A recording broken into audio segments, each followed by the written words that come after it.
Hi everyone, this is Veronica.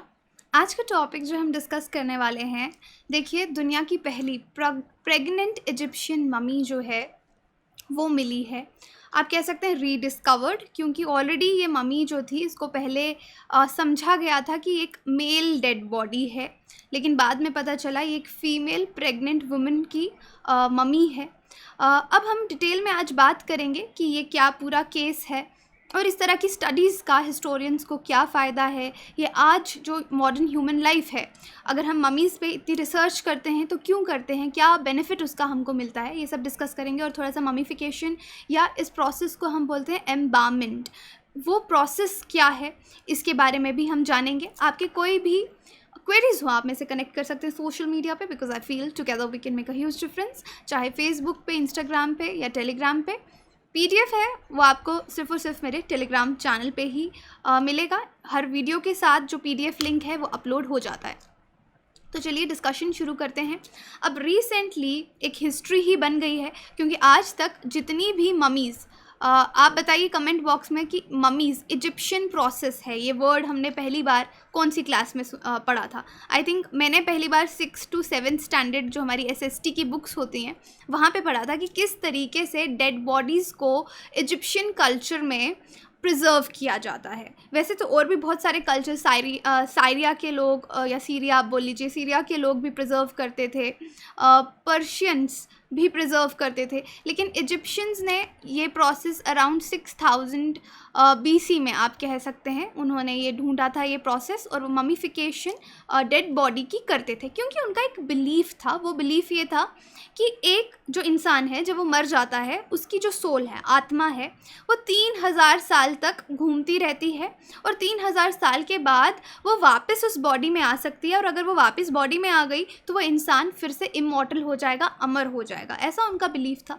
लेकिन एक scientific reason उसके पीछे हम देखें कि क्यों डेड बॉडीज़ को प्रिजर्व किया जाता था, क्योंकि सैनिटेशन की प्रॉब्लम थी कि कहाँ डिस्पोज ऑफ करते। उस टाइम पे डेड बॉडीज़ को जो आपका नाइल रिवर है, या जिसको रिवर नील कहा जाता है, उसमें डिस्पोज ऑफ करते थे, और बहुत पोल्यूशन होती थी। अगर कभी कोई बाढ़ आ जाती थी, फ्लड्स आ जाते थे, तो डेड बॉडीज़ पूरी ख़राब हो जाती थी और मेन एरियाज़ में आ जाती थी। तो उस चीज़ को प्रिवेंट करने के लिए ये प्रोसेस जो है वो शुरू किया गया। Anyway, let's talk about this research जो अब नई है, कि हिस्ट्री बनी है रिसेंटली, इजिप्शियन ममी एक मिली और उसके बारे में हमको पता चला कि वो एक प्रेग्नेंट फीमेल हैं। ये जो फाइंडिंग्स हैं एक जर्नल में पब्लिश हुए। जर्नल का नाम है जर्नल ऑफ आर्कियोलॉजिकल साइंस, और ये आज तक का पहला ऐसा केस है जहाँ पे कोई इस तरह की डेड बॉडी ममीफाइड मिली है जहाँ पे इंडिविजुअल प्रेग्नेंट है। हिस्ट्री में ये पहली बार हुआ है। अब इन एग्जामिनेशन से ये पता चला, जिसकी भी महिला की ये डेड बॉडी है, उनकी उम्र 20 से 30 साल के बीच में है, और जब वो मरी थी तो वो प्रेग्नेंट थी। उनका जो फीटस था वो 26 वीक्स to 30 वीक्स का रहा होगा। अब ये पूरी प्रोसेस देखिए कैसे शुरू हुई। 2015 में एक रिसर्चर्स की टीम है, टीम का फ़ोटो मैं आपको दिखाती हूँ। ये टीम है जिन्होंने ये नई डिस्कवरी आप कह सकते हैं की है, फाइंडिंग एक है और हिस्ट्री क्रिएट हुई है। देखिए ये बहुत सारी ममीज़ पे रिसर्च कर रहे थे।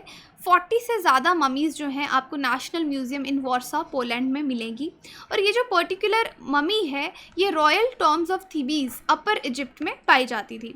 जब पहले इस पर रिसर्च की गई थी तो तब देखा गया था, तब ऐसा समझा गया था कि ये कोई मेल ममी है, लेकिन अब जब इस पर फिर से रिसर्च हुई, इसके पेल्विक एरिया को, इसका जेंडर देखने के लिए फिर से चेक किया गया, वहाँ पे ऐसे एक लेग जैसा उनको महसूस हुआ पेल्विक एरिया में। फिर इसका सिटी स्कैन किया गया और पता चला वो जो लेग है वो किसी फीटस की लेग है। दैट मीन्स ये एक महिला थी जो कि प्रेग्नेंट थी, और फिर उनकी डेथ हो गई, और जो भी उस टाइम पे प्रोसेस इतने हज़ारों साल पहले रहा होगा उनकी बॉडी को प्रिजर्व किया गया। अब ये जो कॉफिन है जिसमें ये ममी पड़ी हुई थी, ये डेड बॉडी पड़ी थी, उस पर लिखा था किसी मेल का नाम। अब यहाँ पे ये भी कन्फ्यूजन है कि इस तरह से गलती कैसे हुई, उस टाइम पे क्या मेथड्स रहे होंगे, किस तरह से एम्बालमेंट, देखिए वर्ड है एम्बालमेंट, जिससे हम बॉडी को प्रिजर्व करते हैं, डेड बॉडी को प्रिजर्व करते हैं। अब ये पूरा प्रोसेस रहता है। अगर हम जनरली इस प्रोसेस की बात करें तो बॉडी को प्रिजर्व करने के लिए कुछ केमिकल्स जो हैं वो यूज़ किए जाते हैं। या तो हमारी आर्टरीज़ होती हैं बॉडी की, जहाँ से आपका ब्लड फ्लो करता है, उसकी जगह ये केमिकल इंजेक्ट किया जाता है आर्टरीज़ में। जो फिर दूसरा प्रोसेस होता है सरफेस की, जो आपकी स्किन है वो बिल्कुल जिस तरीके से है वैसी ही दिखती रहे, काफ़ी लंबे समय तक प्रिजर्व रहे, उस पर कुछ केमिकल्स लगाए जाते हैं। बॉडी से जितना भी फ्लूइड होता है, पेट वाली जगह से पंक्चर करके सारा फ्लूइड बाहर निकाला जाता है, केमिकल वहाँ से भी डाला जाता है। तो अल्टीमेटली ये इसीलिए किया जाता है कि बॉडी प्रिजर्व रहे, जो भी उनके ट्रेडिशंस उस टाइम के रहे होंगे। अब ये जो रिपोर्ट है ये बताती है कि ये जो पर्टिकुलर बॉडी है 1st सेंचुरी BCE से बिलोंग करती है, ये इतनी पुरानी है। तो अभी तक बहुत अनक्लियर है कि इसको मेल कॉफिन में, एक फीमेल बॉडी को मेल कॉफिन में क्यों रखा गया था। या हो सकता है बाद में कभी 19th सेंचुरी के बाद कुछ रिसर्च हो रही हो या कुछ काम चल रहा हो, उस टाइम गलती से इसको इस कॉफिन में डाल दिया गया हो, क्योंकि ऐसा पहली बार नहीं हुआ है।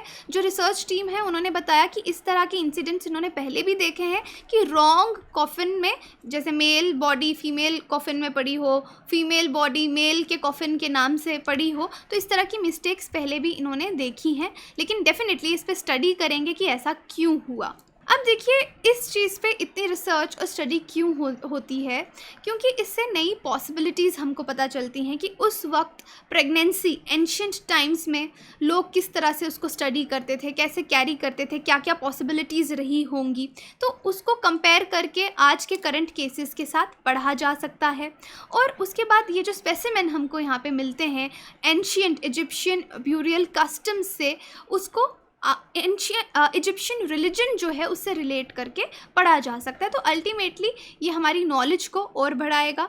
यहाँ पे मैं आपको एक और एग्जांपल बताना चाहूँगी। ये तो अभी रिसेंट ये थी कि एक प्रेग्नेंट मम्मी मिली। उससे पहले एक और न्यूज़ आई थी कि साइंटिस्ट ने एक मम्मी से 3000 साल पुरानी ऐसे एक बॉडी से वॉइस रिक्रिएट की थी, साउंड जो होती है वो रिक्रिएट की थी। वो कैसे की थी देखिए, पहली बार साइंटिस्ट ने जो वॉइस रिक्रिएट की 3000 ईयर ओल्ड इजिप्शियन मम्मी थी जिसका नाम था नेस्यामुन।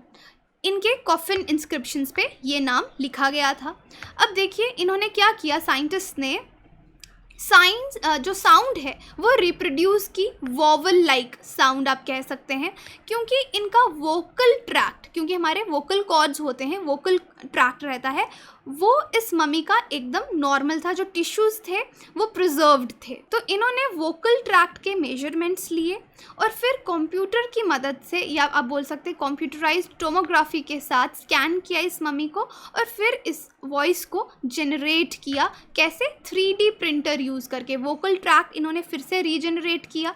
3D प्रिंटिंग हम ऑर्गन्स की पढ़ते हैं, तो इन्होंने 3D प्रिंटिंग की, वोकल ट्रैक्ट की और उसको इलेक्ट्रॉनिक लैरिंक्स जो है उसके साथ कनेक्ट किया और आप देख सकते हैं कि आवाज़ वहाँ से जनरेट हुई। अब इस तरह की रिसर्च का क्या फ़ायदा है? पहली बात कि हर मम्मी में हम ये चीज़ नहीं कर सकते, क्योंकि वोकल कॉर्ड्स के जो हमारे टिश्यूज़ रहते हैं बहुत सॉफ्ट होते हैं। अगर हम उनको कितना भी प्रिजर्व करने की कोशिश करें वो ज़्यादा देर तक प्रिजर्व नहीं रहते। बट मिराकियसली आप कह सकते हैं कि इस मम्मी के जो वोकल कॉर्ड्स से जो सॉफ्ट टिश्यूज़ थे वो प्रिजर्व्ड थे, इसलिए इस केस में ये हमने फिर से रीजेनरेट कर लिया। But otherwise mostly it's not possible, impossible रहता है, क्योंकि मेजरली हमारी जो बॉडी है स्केलेटल टिश्यूज़ ही आपको इस प्रोसेस के बाद मिलते हैं, सॉफ्ट टिश्यूज़ आपके डिस्ट्रॉय हो जाते हैं। बट एनीवे ये हेल्प हमको कहाँ कर सकता है ये मेथड, क्योंकि जो लोग एक्सीडेंट की वजह से या किसी शॉक की वजह से बोल नहीं पाते, इनिशियली बोल पाते हैं जब उनका जन्म होता है लेकिन बाद में नहीं बोल पाते या किसी भी वजह से नहीं बोल पाते, तो उनमें हम ये चीज़ 3D ऑर्गन प्रिंटिंग से फिर से उनको आवाज़ दे सकते हैं। इस पे रिसर्च हो सकती है, राइट? क्योंकि यहाँ पे तो इन्होंने रीजनरेट किया, तो इस चीज़ को हम मॉडर्न साइंस एंड टेक्नोलॉजी में यूज़ करके जो लोग आवाज़ खो चुके हैं उनको आवाज़ दे सकते हैं। तो अल्टीमेटली यहाँ पे प्रोसेस क्या यूज़ हुआ? Creating 3 dimensional printed vocal tracts, और ये टेक्निक इन्होंने यूज़ की 3D प्रिंटिंग की। इस पर मैंने ऑलरेडी भी एक वीडियो बनाया था कि 3D प्रिंटिंग ऑर्गन्स का क्या मतलब है, कैसे हो सकती है, वो आप उसको रेफ़र कर सकते हैं। बट काफ़ी लोग सोच रहे होंगे ना कि क्या फ़ायदा है इस तरह की रिसर्च का, तो यहाँ पे हम इनकी हिस्ट्री से लेकर, एक तो अपनी हिस्टोरिकल नॉलेज इम्प्रूव करेंगे। जैसे पहले वाले केस में किस तरह से प्रेगनेंसी कैरी ऑन करते थे, क्या ब्यूरियल मैकेनिज़म्स थे, और दूसरा इस केस में हमने देखा कि ये मेडिकल साइंस में भी इस तरह की रिसर्चेस हमारी हेल्प कर सकते हैं। तो यही था हमारा आज का डिस्कशन। आपकी कोई भी क्वेरी हो आप इससे कनेक्ट कर सकते हैं। बाकी आप हमारी वेबसाइट विज़िट कीजिए, एप्लीकेशन डाउनलोड कीजिए, कोर्सेज़ की जानकारी के लिए सारी जानकारी आपको वहाँ पे मिलेगी। Thank you so much.